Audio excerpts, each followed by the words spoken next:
So in today's video, we're going to be talking about branches. Branches are great when multiple teams are working on the same application. Basically, for each team, you create your own application, and then you develop inside your own application. So I'm going to be going over how that is done. So right now we have our main application called Daniel. I'm going to go ahead and open it. So we're under application Daniel, and this inherits from UIKit. So it's normally not good practice to have branches in your main application. What I'm going to go ahead and do is go to Save As. I'm going to call the application Daniel Team 1. Go ahead and create that.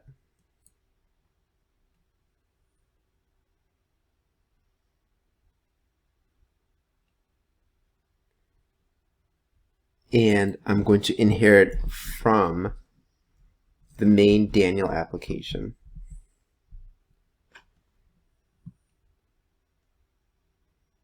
So right now we have a few errors. It says the rule application instance Daniel 15.01 is not found. So basically all it means is that this was set to 15.01. Our version is really just 010101, and the URL alias is already in use, so let's change this alias to Daniel Team 1. Go ahead, click submit, click save. So this creates the new application instance. Again, we're building this application on top of the main application. We're not done here though. It's always best practice to create a branch rule set. So I'm going to go ahead and create Daniel Team 1. And the reason for this is you want the main application to hold the main set of rule sets. So this is fine. I'm going to go ahead and click create. It's going to go ahead and create that. And then I'm going to go into the new team application. I'm going to just delete the other rule sets that were just carried over from the save as action. So Daniel Team 1. I did not click save. So it was not yet created. Now it's created. I'm going to go ahead and click save. And now we're here. So this is the Team 1 application. Basically, it's going to hold everything in the main application with a rule set here. And the next step is to create a new user. So I'm going to go ahead and just save as my user.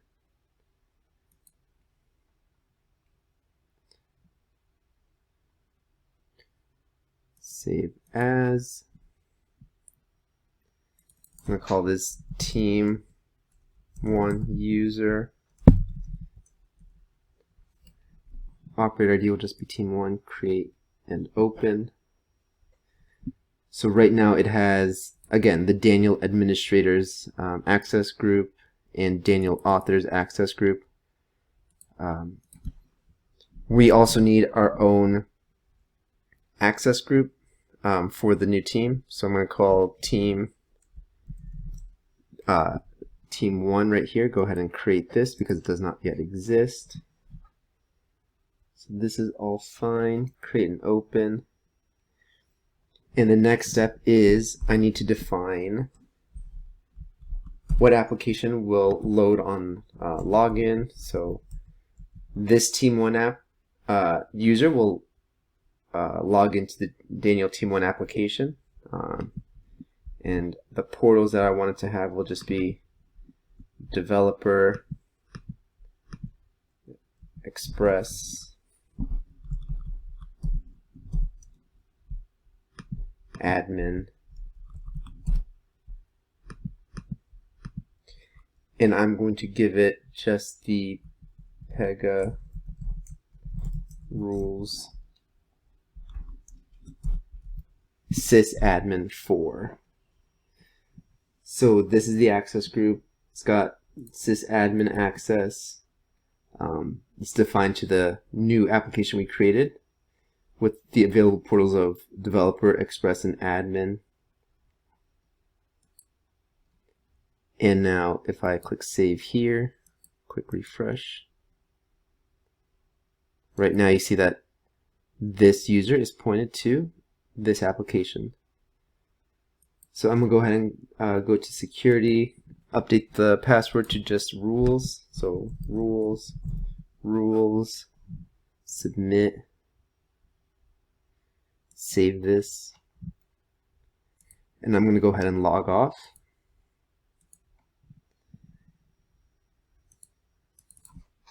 Team 1 rules. I'm going to log in as our new user. And now if you notice, our application is Daniel Team 1, which is built on top of Daniel. So this is how you'd create a team application. You would build it on top of the main application. And when we talk about development branches, here's where we can create them. So basically what a branch is, you can think of it almost as a temporary rule set. So you can create a branch. I like to name my branches as our story number. So whether you're working off of Rally or Jira or some other agile tool, they normally come with a number. So I'm going to just call story 1. That way, when I'm reviewing my team's code, I know exactly which story is aligned to which branch, right? So now that I've created story 1, go ahead and click save. You can notice that under this branch tab over here, we have story 1. So this is where you can find all your branches in your application. App, branches, and then application. So I'm going to show you an example of how to save a rule into a branch. I'm going to go back to classes. I'm going to go into here, go into a data transform, really any of these. So I'm actually going to open the pre-process, not the post-process.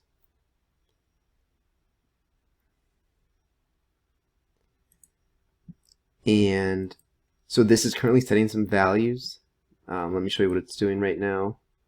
I'm going to go ahead and trace it. Launch. One thing I forgot to do, which is a good reminder, is I only gave this user access to 3 portals, the dev, the express, and the admin. I did not give it access to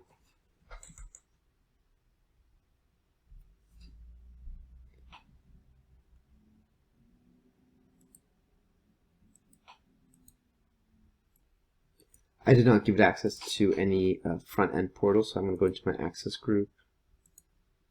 I'm going to go to add portal. I'm going to give it case worker and also case manager. Go ahead and save this. And now you can see case worker and case manager are here. So I'm going to go ahead and click on case worker.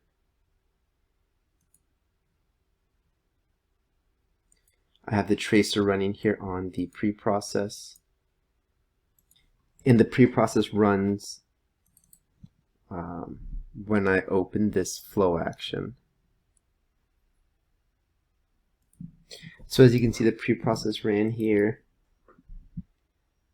It's currently running off of Daniel 010101. What we're going to end up doing is we're going to save this as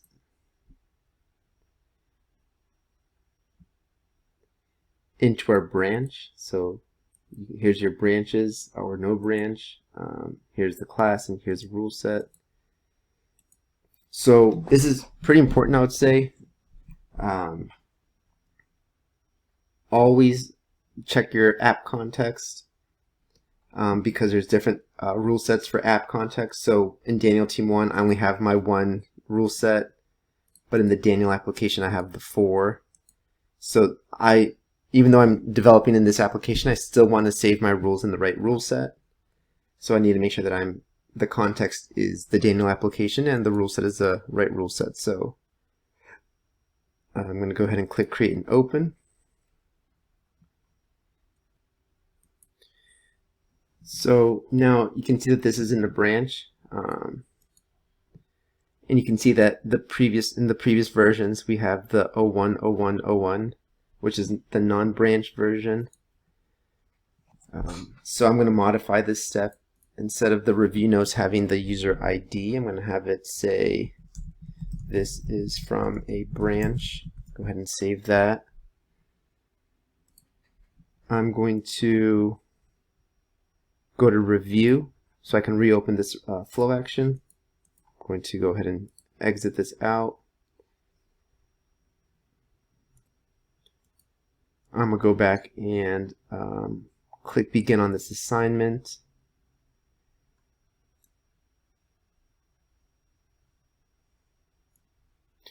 So as you can see, Daniel 010101 is no longer running. It's Team 1 010101 that is running. So because this branch is in this application, it's going to pick up this context. And you can see that the preprocess was setting this is from a branch value. So I'm going to go ahead and log off of this user just to show you what happens if I were to run from the non-team application. So you can see here the application is Daniel, and I can verify here that there are no branches. So when I launch the portal again, I need to quickly create a case. And then I'm going to quickly find the data transform.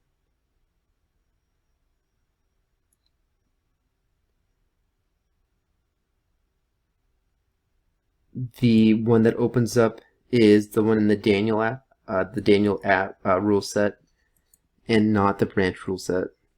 You can see that story 1 is here, but because it's not in the context, it's not on the top of the list.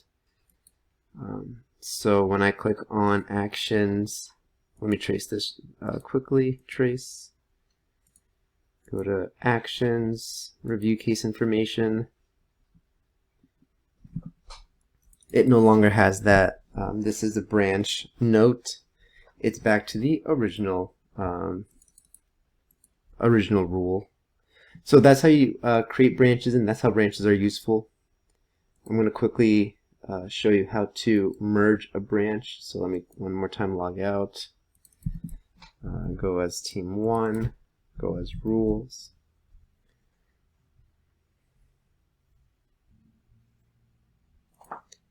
So there's a few ways to merge. One is you can right click and click merge, or you can open up the branch itself. It's going to list out all the rules that are available in this branch, and you can, as a team lead, you can look through this list and see what you need to review. Right, so once it's all reviewed, you can go to actions, merge. It's going to prompt you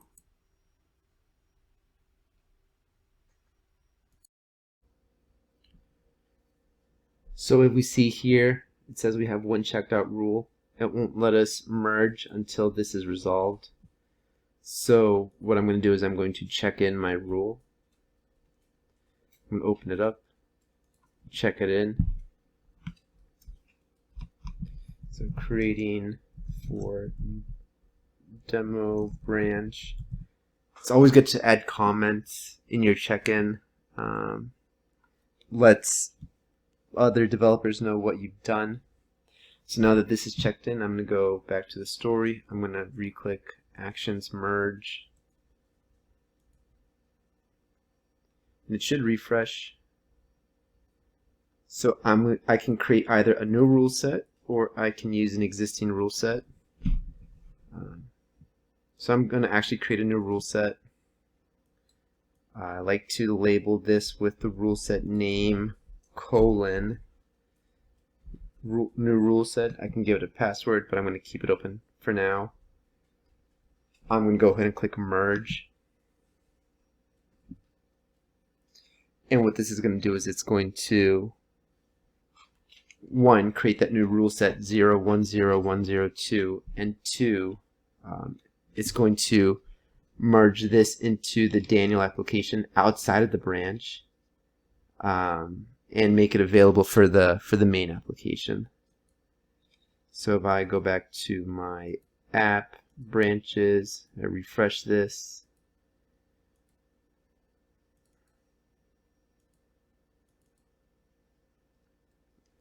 by default the rules get deleted. There is a checkbox that says to keep the rules, but 9 times out of 10 you want to just go ahead and delete the rules. I'm going to go ahead and check this back out.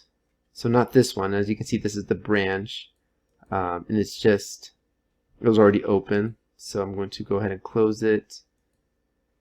I'm going to go back to app, classes, data model, data transform, pre-process. Another way to check something out into a branch is you can click this downward arrow and click on check out to branch. To me, this is the safest way to do it. By checking out to the branch, everything's going to stay the same. So if your application has many rule sets, it's going to remain in the same rule set. But if you check this out, or if you check it out, or if you save it as, it's happened before where the rule set changes, and then you have 2 different rules and 2 different rule sets, which is not what we want. We want to always keep it in the same rule set. So that's one way of using branches. Just to quickly recap, so if you create a team application, you want to add branches to that team application.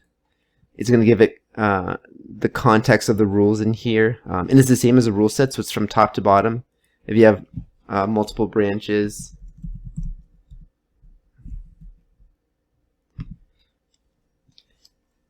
if I have the same rules in both branches, the rule from the top one is going to always take precedence over the rule from the bottom one. And the same thing, the rules from these branches will take precedence over any rules from the main application. One thing is, I like to keep the team application with just a team rule set.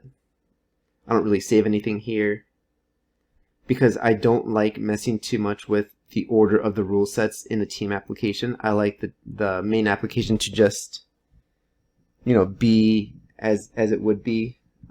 If I were to move these rule sets into the team application, there's even a very minor chance that I can mix up the order, and that might cause duplicate rules and some redundancies that we don't really want. So, yep, this is just my quick tutorial on development branches. If you have any questions, feel free to leave a comment, and I'll try to get back to you. Thank you.